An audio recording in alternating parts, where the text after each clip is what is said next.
assalamu alaikum, Jianu, Pakhairagale, Ni hao, Chunashume, Washbale, Ohio Gonzaimas, Guten Morgen, Ola, Bonjour, Privyet, Kaifahal, Hala Shumachatore, Ahlan Wasalan Marhaba, and a very amazing good morning to everyone who's tuned into PT1 and watching World this morning alongside the very amazing, the very talented Shiza Hashmi and Shazad Khan. Hello Shiza, how are you today? I'm good. How are you? I'm absolutely perfect. Assalamu alaikum. Good morning and a very warm welcome to World this morning. Don't forget to start today with a healthy breakfast, as we always say, because it is imperative to having a greater day ahead and having an energized day. Yeah, How exactly. are we doing in terms of energy on this Monday? Well, in terms of energy, I don't think that I'm very fine, but as soon as the camera goes on, I think that it works for me. It helps me as well. Naturally comes to you. And this is why that, I had this public service message in me as well, that, since I was traveling back from Lahore yesterday or last night, so I stopped over at Bhera, and I went to one of the very amazing donut franchises, and I had a donut, and it was all good. I got back home, everything was smooth, but somewhere through the night, I felt that, as if I'm going to throw up. Oh, okay. And then I realized that, all of these products which we eat while on way or while traveling, I don't think that they meet the quality standards as well. So please make sure that either take something from your home to eat in between if you are as hungry as I am. Other than that, please control that. That's true. So your weekend was spent in Lahore. How was it? My weekend was in Lahore. I was working, Okay. and I like it when I'm working on weekends. When you get paid, it's always very always amazing. What about you? How was your weekend? My weekend was spent with a lot of family members. So it was interesting, it was busy, but I was glad that I have a weekend off because, of course, a Monday is a sort of a drag, as we always say. Nobody likes Mondays, I'm sorry to say. Well, I don't even know why do we even have Mondays within the weeks. But other than that, even if the week would have started from Tuesday, we would hate Tuesdays. Yeah, that's what Tuesday would be doing to us as well. But long story short, ladies and gentlemen, let's get started today. We've got a very serious topic to talk about. It has to do quite a lot with women, child abuse, and then there are other issues as well. We're going to discuss in detail about the socio-economic issues as well, then all of the protection bills which we have, the historical backgrounds, and then the social, and then there's one amazing human being who's actually out there to spread awareness about all of these issues. But before we do that, top stories coming up. Let's take a look. Good morning. I feel great now.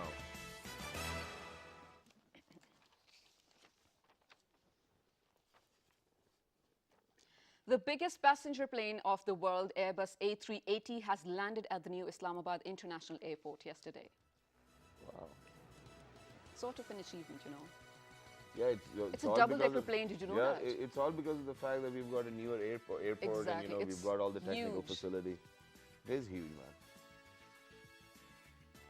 Moving on, where Twitter has suspended hundreds of accounts of activists working for Kashmir cause. The accounts have been suspended on the request of Indian Defence Cyber Agency. Why? We have absolutely no idea why. Yeah. I mean, I feel very strongly about the Kashmir issue, but there are certain authorities or certain segments of different societies that do not.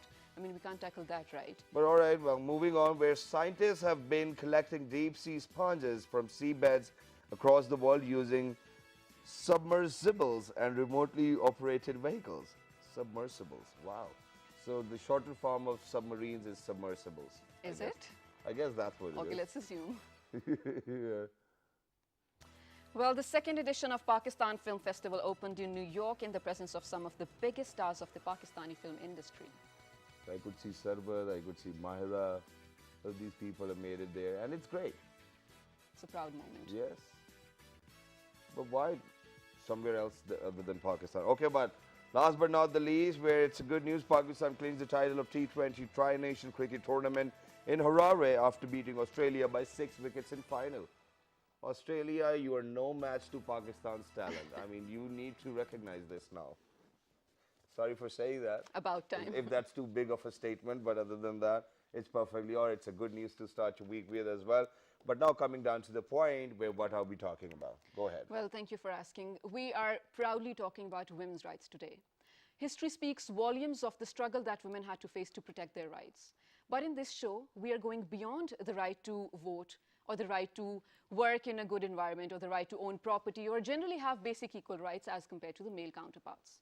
We are discussing individuality, recognition, and we are discussing the struggle of the right to protect one's own life, mind, and in some cases, even one's own body.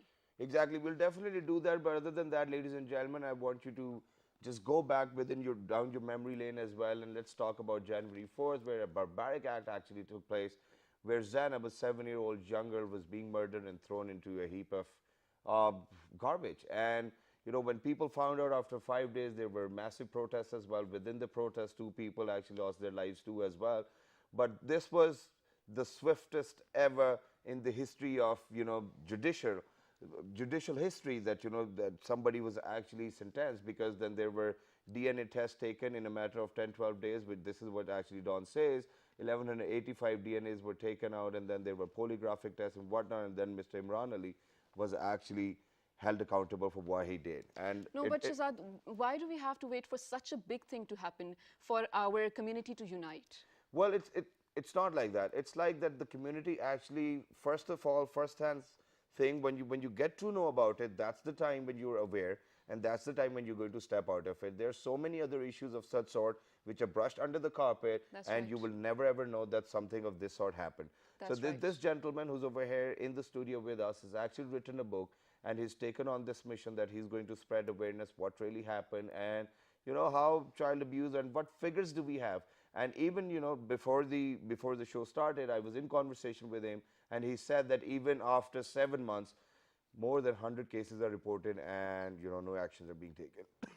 Now, as we talk Very about, sorry for that. it's okay. As we talk about women empowerment, the protection and the violation of women's rights, we will also discuss the factors that withstand it with our Exactly, esteemed guests. and we need to do that, otherwise we won't have an understanding of what our rights are. So on my right hand side, ladies and gentlemen, we have been joined by the author and the writer himself, who's none other than Mr. Asif Nazir. Hello, assalamu alaikum, good morning, how are you? Welcome to Walaikum the salam. show. Thank you very much. Thank you very much for joining us. Alongside Mr. Asif Nazir, we have been joined by someone whose name is Afshan Tehseen, and she is a human rights activist. Hello, assalamu alaikum. Walaikum assalam. How are you? Absolutely perfect. Thank you very much for joining us. Alongside Ms. Afshan Tehseen, we have been joined by somebody who's a women rights activist, director of social aid, and she's none other than Ms. Bushra Ahmed, and she's an advocate. Hello, assalamu alaikum. Welcome to the show. Thank you very much for joining us. Last but not the least, we have been joined by someone who's a social activist as well, and she's none other than Ms. Samara Qazi. Hello, assalamu alaikum. How are you? Walaikum assalam, Shahzad. Thank you for having me here. Thank you very much for joining us. So, Asif Saab, let's get the conversation started. I guess you're taking the spotlight today as well. So first things first, and these were the things which were in my head as well, that to write a book about someone's daughter, and then having that title too as well, needs quite a lot of moral and ethical activities to be gone through as well. So did you actually go to her parents, ask them that this is something I want to do to spread awareness, and what was their first response?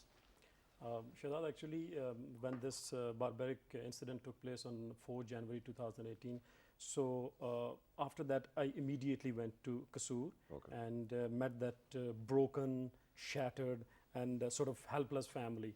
So I sat there for many hours with his father, Amin Ansari, and really he was injured deeply. Of course, naturally. Painful, so much of the pain. And I spent a lot of time over there, and I had no answer of his questions. He was crying on every word he uttered. He was simply crying, and I had no answer of his questions. So there in that sitting, I decided to write down a book. I am not an author. This is my first book, though I'm a good reader. But there in that sitting, their pain, and it was so painful sitting, so there I decided to write down a book. And Amin Saab and his family, they had shown a great cooperation. They're in loop, and they are sharing their data and so many things. So definitely with the permission of that family, and their pain actually motivated me to say something. Okay, that's fine that, you know, that we, and I'm glad that we still have people who understand the pain of other people as well, and that's what makes us a better community. But then what are you trying to highlight within this book? Because, you know, what I was thinking was that for me, God forbid, if I would have gone through such a phase of my life, you know, stepping into a bookstore and looking for books, I saw, even God forbid, you know, she was just like my daughter too as well. Of course. It would be very painful. And so what are you trying to highlight? You know, after reading the book, what would people think that, okay, you know, this is what we need to make people aware of? Actually, there are 3-4 main objectives of writing down the book. The first and a very important objective is demanding justice for Zainab. Means it's been more than 7 months now. Yeah. The Chief Justice, the army staff, and all the politicians and the masses and the community and the social activists, everybody talked about this issue. Yeah. It's been more than 7 months now, and still we are pending. We couldn't execute the killer. So the first objective was to demand justice for Zainab and to publicly hang that person. All right. All right. One thing. And the few more objectives was, and even after that case, the view was that these sort of cases, the percentage would tremendously go down.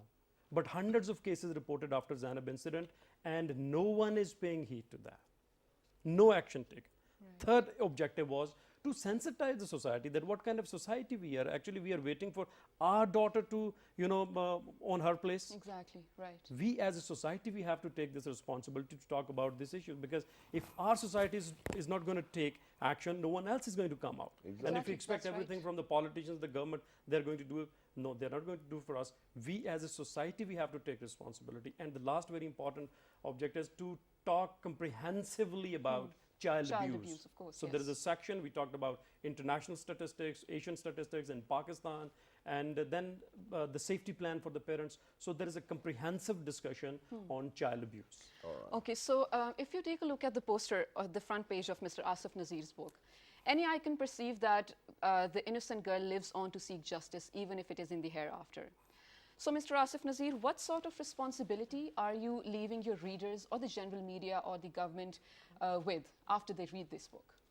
Actually, What are you expecting from the readers? Actually, I expect from the reader, as I mentioned in my, the objective of the book is to, society should feel this responsibility. And unfortunately, we are, we have got the syndromes and multiple problems in our Right. society. And we don't know, even if someone is want to, take responsibility and want to, put in some efforts, but we don't know exactly which way. Yeah. How to, means how to take part.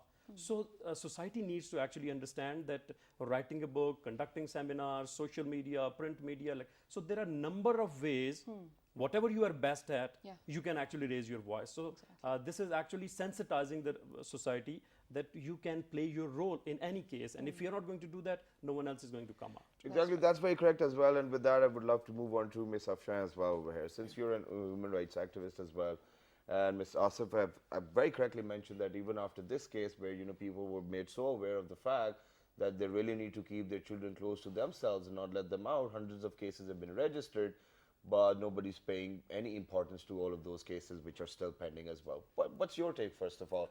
Where are we going?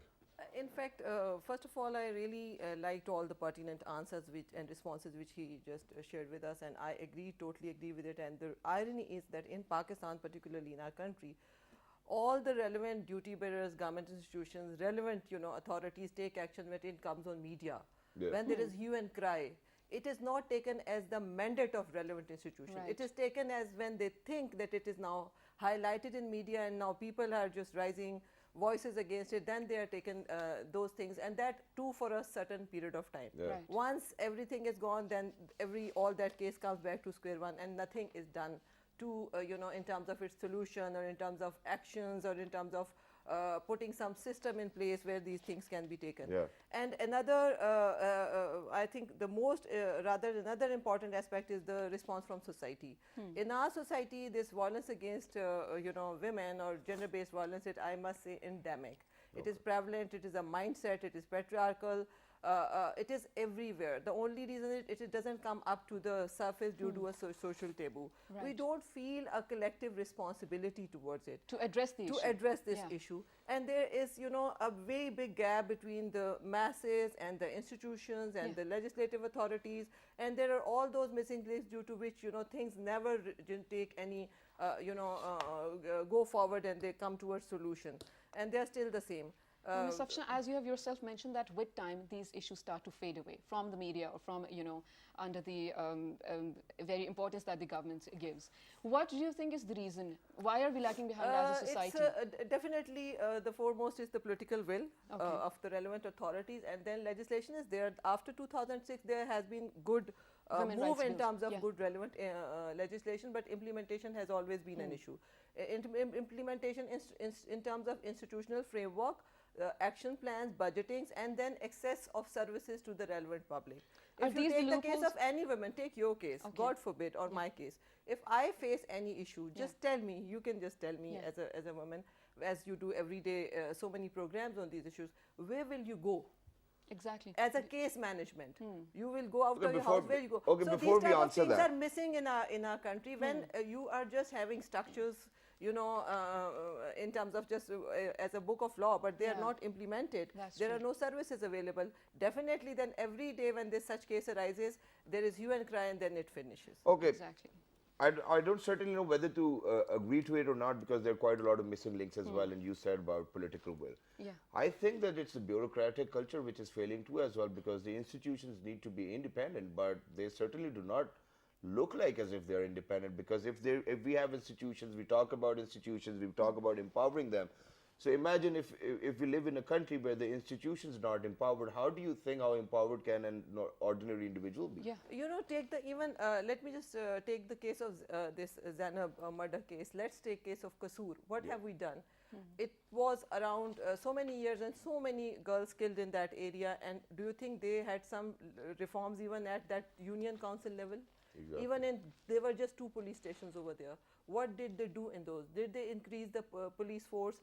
Did they provided training to those 2 police stations? Did they provided any helpline service over there? Right. Did they posted any female police constables over there? So if you can't do such reforms in just 2 police stations, which were the main, you know, news of the year last year, and the whole So public. this means that the institutions are not performing. Yes. Okay, very no nice. Thank you. accountability. No Yeah, accountability. no accountability. Mr. Thank you Afsar, very much hold for that saying And thought. that. monitoring and oversight. Yeah, let's move on to Ms. Bushra as well now. Now, Ms. Bushra, let's go back in history. Let's talk about all of those women rights which we need to know about, which the women actually need to know about as well. And then, since 1947, where do you think we are at this point of time, 2018, where we still have hundreds of murder and rape cases pending? I think I will go a little bit more backward. Sure. Because historical background tells us that what a thing is. Yeah. And there are many misconceptions that women's right is just something West is talking about, or it's a West agenda or something like this. But I think whenever you see every society and civilization, whenever it moves towards progress and betterment, there is a consciousness about women's right. For example, in ancient Egypt, women's right, women have almost equal rights to men. Okay. They can do whatever they want to do. They can own property. In subcontinent, in Ashokarins, there was a ministry for welfare of women. Okay. It means even a monarch, when a monarch wants to make progress and he is conscious about his state, Yeah. then there is a concept that women should have equal rights. representation, There yeah. should be a betterment of women. Yeah. Because without it, you can't advance. There can be no advancement of society without this. Again, when Islam came, it stressed women's rights, it stressed children's rights, minority rights, even animal rights, because without making improvement in these spheres, we can't move towards progress, advancement. Right. So whenever you want to move society, you want to progress, you have to concentrate on it. So it's not a Western agenda. When I think it's a litmus test to a society. Yeah. Of So course. when we have to judge, we will judge on women's right, we will judge on minority rights, children's rights, Okay. as you discussed Zainab case. So if a society is backward, you will see such cases. Now, Ms. Bushra, before we move on towards the legalities of this thing, do you think there is a Pakistani perspective to understanding women's rights? Yes, of course, there is Pakistani perspective. For example, if you see Muslim League, it was women participation was much better than the Congress. Okay. Congress was more male dominated. Male dominant, right. Then even in I think Pakistan resolution, if you see the pic on Wikipedia, there is a one woman. Okay. Although we don't mention, but in that time in Pakistan resolution there was participation of one woman. I am not sure. I think her name was Anwari Begum. Okay. But and again we can the check. case of Fatima Jinnah is there. Everywhere Quaid-e-Azam go, even in Peshawar, Pathan culture, when he was planning to go there, some people asked that their culture is not like this, so better is this that Fatima Jinnah should not go with you. And he said, no, she will go with me. And she went there.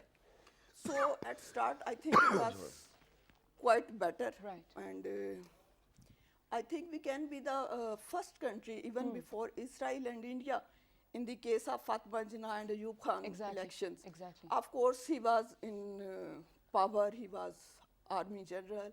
So the whole machinery, whole machinery, bureaucracy was with him. So the election result were there. But there was no, even at that time, there was no such issue that a woman can't be ruler yeah, and of course. this is un-Islamic or this is illegal or against our culture. So with a minor bit of history, we just Right. we are okay, just yeah, Right, behind Ms. Bushra, it, before, right. thank you for shedding light on that. Now, Ms. Samara Kazi, now everything goes downhill from here. There are some very major companies, of course, we can't name, IT, telecom, or media companies that have started to give equal representation to women as compared to men. Where do you expect, or where do you think we stand in terms of our society in empowering women socially and economically? Okay, before you answer, I'm sorry to interrupt, Shazad. Now I have a disagreement too as well. Okay. And that disagreement is, since you mentioned about all of those corporate companies, and there are no, I'm not saying that that the women aren't at the higher level of the hierarchy, but as soon as you step into their offices, I think the first thing you're going to see is that there are women actually sitting on the help desk as well everywhere. Yeah. Now, do you think that the women actually need to change their roles too as well, or they're still going to succumb to the pressure of all of those economic pressures or burdens they have within their life? Yeah. True that. First of all, thank you for having me here again. Okay, when we talk about economic empowerment of women, it is important that a woman realize what is her social structure and where do she as an individual stands. She needs to realize that it's not just her responsibility to contribute economically in the betterment of society, but to herself as a person. Because when we see the world at larger, the women are paid less to men. When you go to the corporate sector also, it's like 50 to 60% women are having less wages than comparatively to the men. When I talk about the initiative that I'm working on, Women Can Do, we are actually working on the economic empowerment of women in terms of entrepreneurship. Because we feel that women in Pakistan in particular are having less opportunities than that of men, and especially when we talk about the marginalized women, when we talk about the rural areas of Pakistan or the areas like Nawab Shah, or for that matter Bagh and KPK, the rural KPK, the women are not having those rights to economic empowerment, which are actually are being Given used to the by the urban men, women. or Right. yes, that's what I'm trying to say. So what we were working on is we are giving those entrepreneurial trainings to the women so that they can start up their own small businesses and they start earning for themselves. And be self-sufficient. So Exactly. are you trying to say that it's not even about empowerment, it's about learning a skill to go through the livelihood or the challenges of life as well? So is it not about empowerment? Is it about training? It's not just about training, it's about recognizing their own selves, where do they stand, getting a training and working on it, So giving responding them to their it. right to choose what they want to do. Exactly.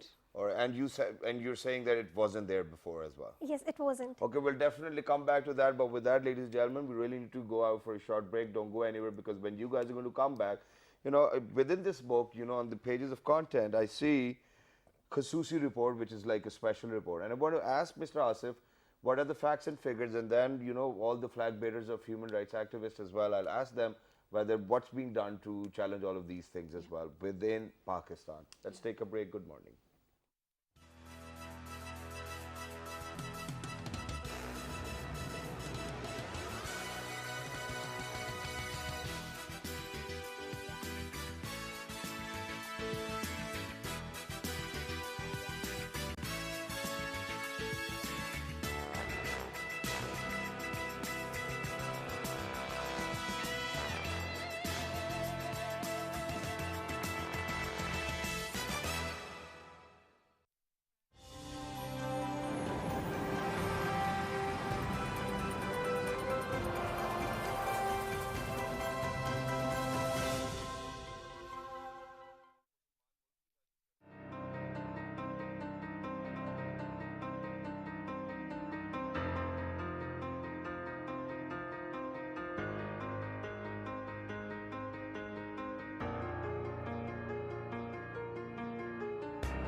Welcome back to World This Morning. We are having a very good time in conversation with our esteemed guest. Right before leaving, Shahzad said we are going to talk about the special report that Mr. Asif Nazir has published in his book. So go ahead, Asif Saab, tell us what's within this special report which is in the book.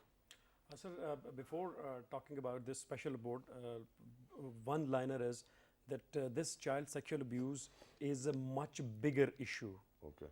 on the canvas, and if we actually don't, as a society, we don't understand what it is in fact. Yeah. So, and if you go to the facts and figures, the prevalence of these cases are everywhere in the world, not only in Pakistan.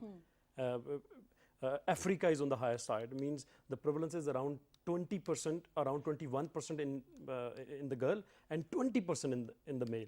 So the prevalence is everywhere. And then India is one of the countries with the highest After every prevalence. 20 minutes. Yes, after every 20 minutes. In Bangladesh, it's on the very higher side. And if we talk about in Pakistan, according to a local NGO report, that on an average 11 cases per day.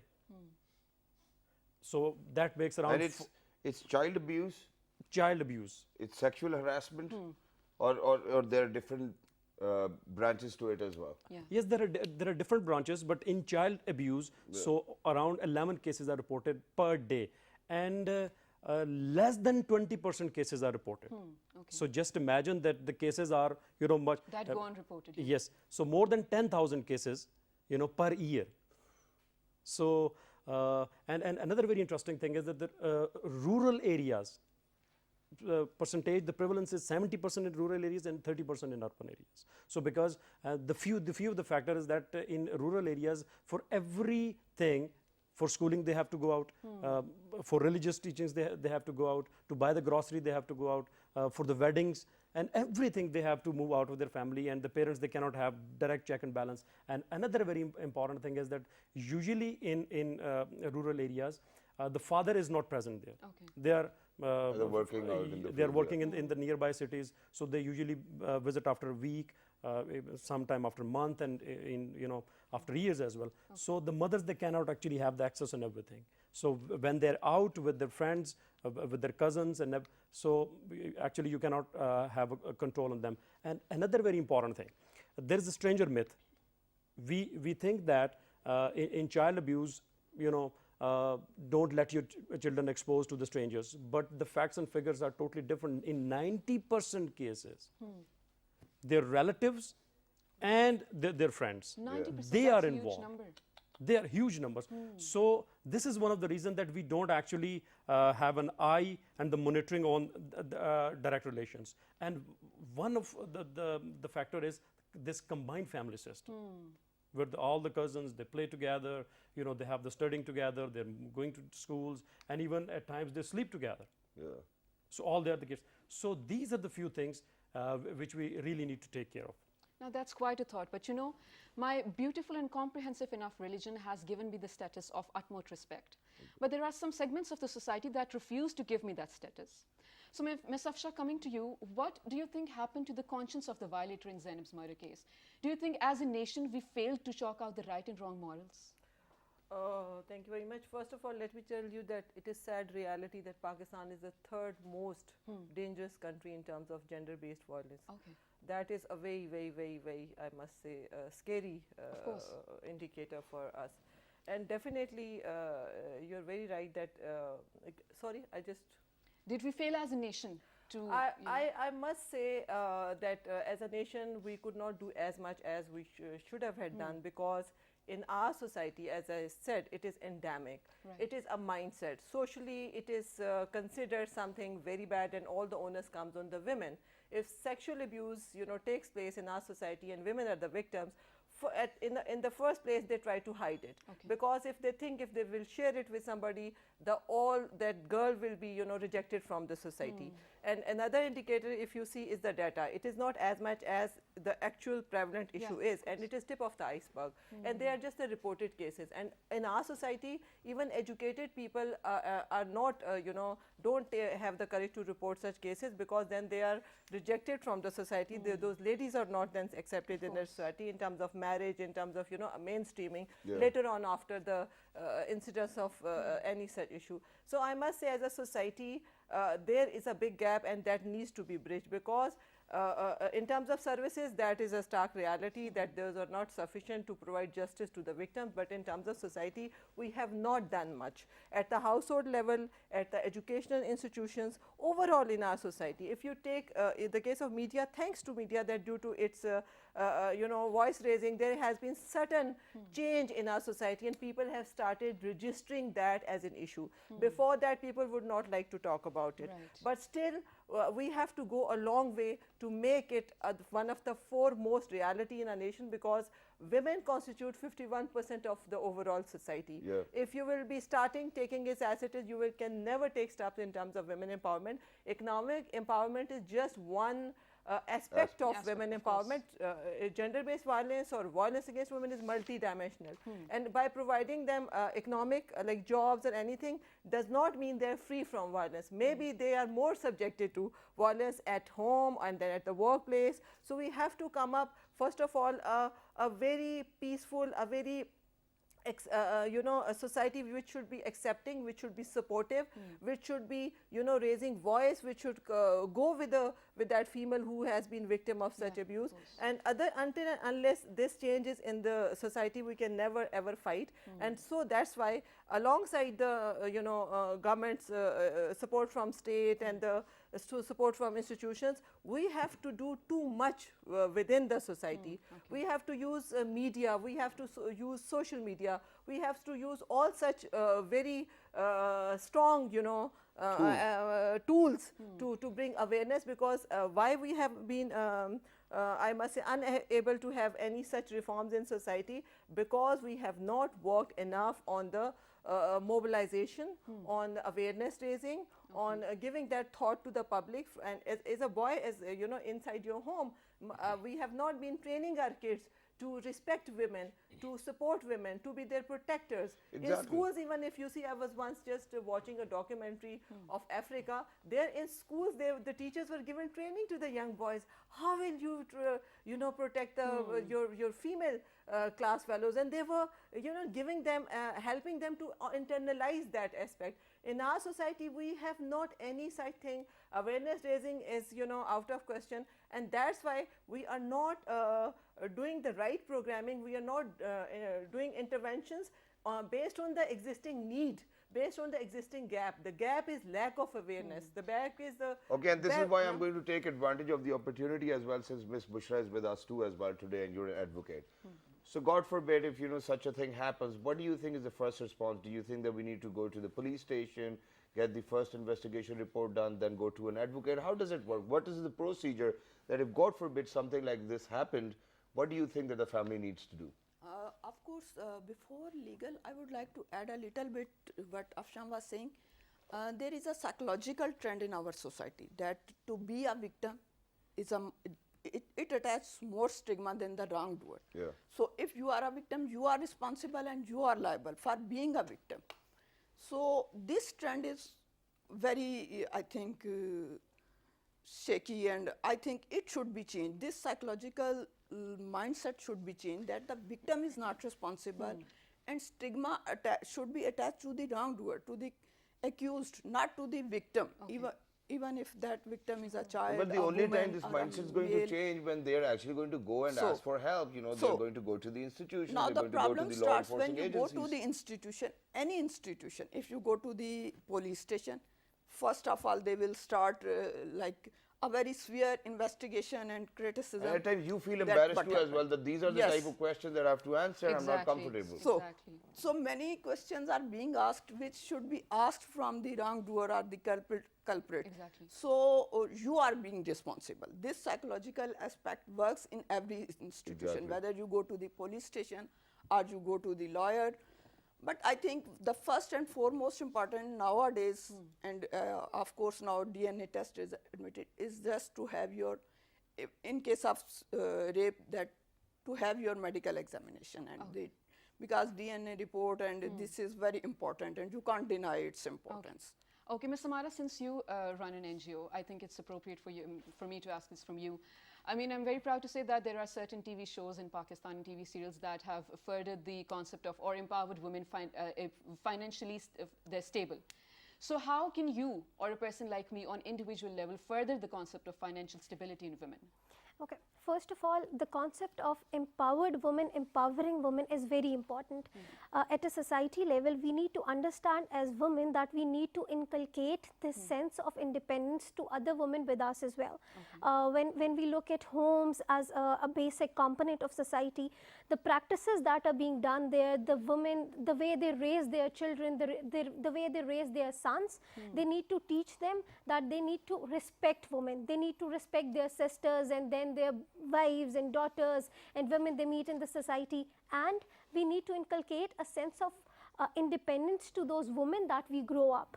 We don't need to tell our girls that they are supposed to be stuck on those socio-cultural barriers that we are implementing on them from their childhoods. We need to teach them to actually think beyond those socio-cultural barriers and actually break those glass ceilings that, which haven't been broken as yet.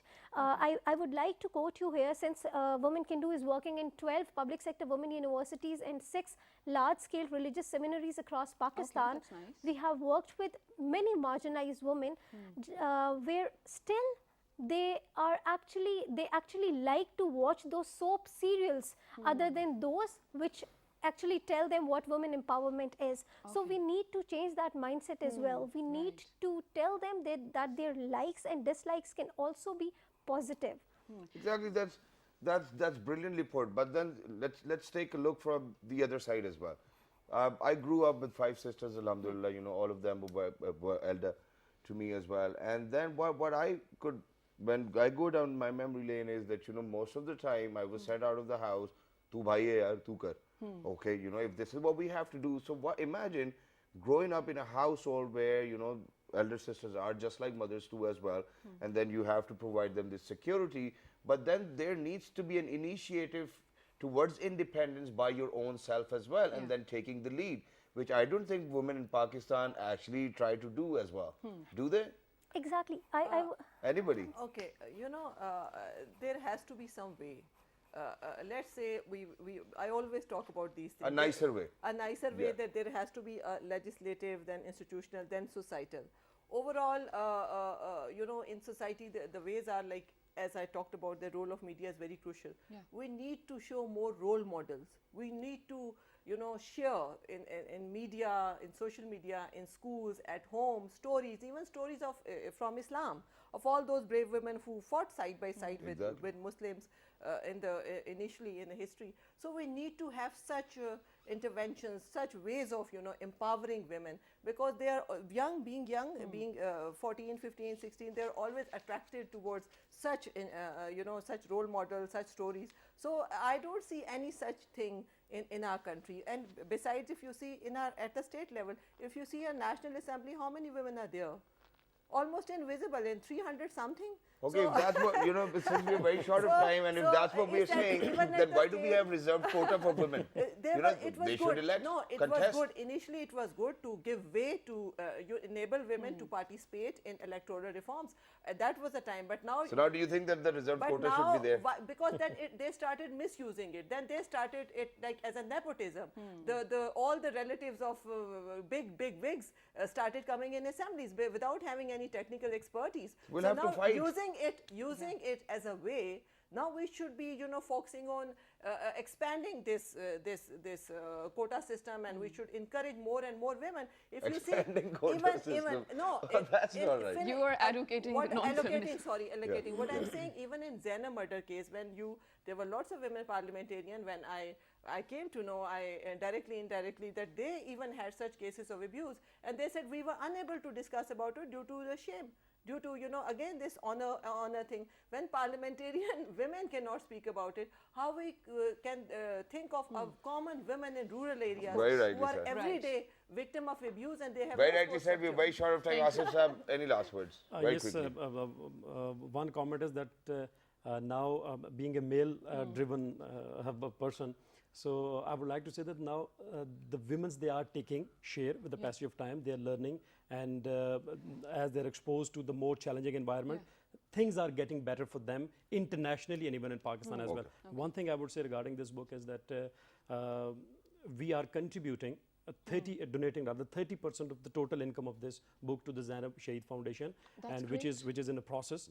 And her father is actually taking care of Zainab Shaheed Foundation, and will donate that 30% too. So I would request everybody to read out this book.